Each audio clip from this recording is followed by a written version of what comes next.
Beachbody season is over. Now what we want to know is whether a wildlife biologist would be enthusiastic about our chances to survive the winter. I was in a meeting recently where a biologist ecstatically exclaimed that the prairie dogs were so fat they looked like groundhogs, and we all cheered.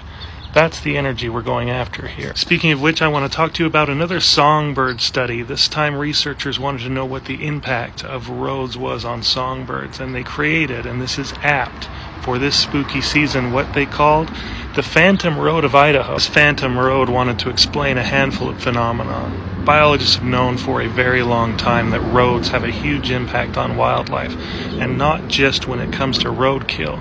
We've seen that deer and elk and even bears will avoid roads altogether up to a kilometer or a mile away. What researchers wanted to know is what is the actual impact on songbirds. We know that some avoid roads, but also we see songbirds alongside roads all the time, and so we might think that they're just fine. What was the impact of just the noise of roads? And so they installed an invisible road of speakers and played road noises during the day to simulate what a regular road would be like. What they found was interesting and kind of disturbing. One of the things that was predicted is that birds would start avoiding this area altogether and not be able to forage in otherwise great habitat, which they did find. But what they also found is that birds that stuck around, that we might have thought were acclimated to the noise of roads, suffered both in terms of weight and in terms of nourishment. In other words, birds that tried to make a living just among the noise of a road, even controlling for the other disturbing factors that roads provide, had a harder time surviving and putting on the weight that they need.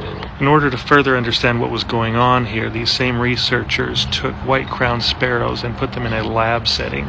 And they just observed their behavior based on whether there was road noise versus when there was not. And when there was road noise, these birds were more often in a vigilant state, which meant that they had to constantly have their heads up and looking around them, rather than passively listening for predators and other dangers while being able to forage and eat.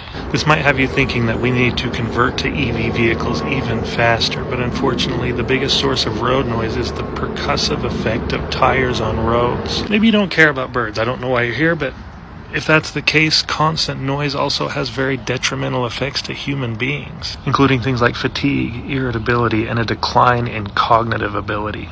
Now I am nothing if I am not pro-chonky birds, and so I am pro-quiet roads.